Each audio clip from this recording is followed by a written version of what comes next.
Hello, welcome to this special edition of Piano Lessons with Richard Yang. Today I'm going to talk about hands. So first off, I would like to introduce my hands. So here it is. So a lot of people, they probably want to wonder, how big are my hands? I've been playing Animenz or a lot of difficult stuff. So here it is. Not very big, as it turns out. So I can play an octave fairly naturally, and that's okay. Ninth is a bit of a stretch because when I play ninth, both my fingers will touch the inner keys. So it's a higher risk thing for me, and 10th is out of the question. So I believe someone asked about if you don't have big hands, can you play Animenz? So the answer is yes, but if you can reach 10th, that would be so much easier because there are a lot of harmonies that with the 10th it just sounds so magical, and if you roll it, you lose the magic a little bit, right? So but it's not too bad. So bottom line, with small hands, it can still work. Okay, and I have a very interesting topic to talk about, which is your fingernail. Okay, so if you observe my fingernails, right? I'm a little obsessed. Whenever I clip my fingernails, I always want to clip right down to the line, right? So don't do that. Usually leave some white because what happens when you clip it all the way down to the line? For example, when I practice over and over, right after I clip my fingernails, I get this fingernail separation at the tip, and that really hurts. So every time this happens, my hands will be out of service for at least a week and a half or so. Right. So this is it's a strange topic that people don't normally talk about. All right. So the fingernails. The next, I would like to talk about the hand shape.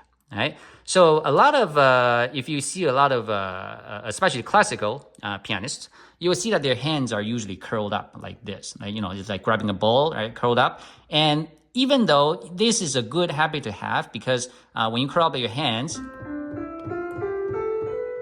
the idea is that it encourages clarity on your playing. So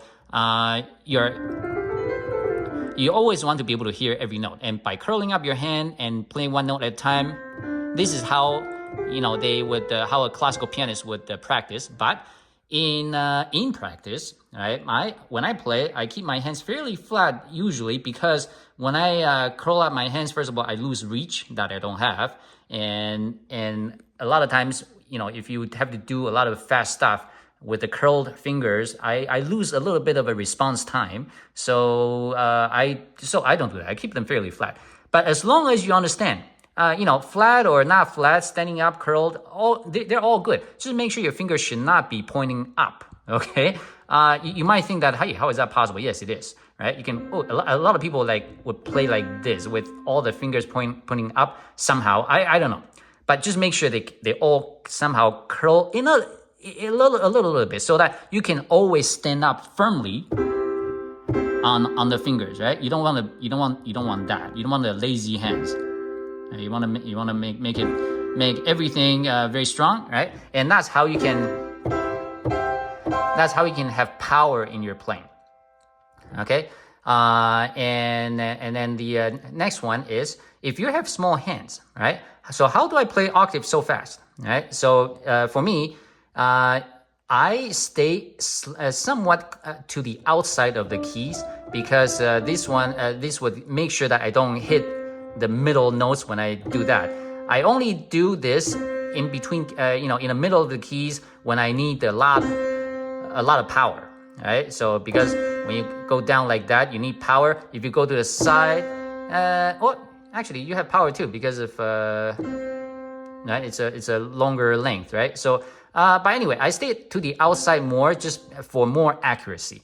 But black keys are not an issue, because black keys, they stick out, and there's a lot of room in between, so it's harder to miss, right?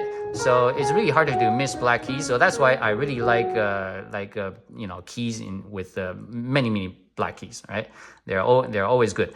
So that's that. So I hope that this short video will give you a good idea about hands. And until next time, goodbye.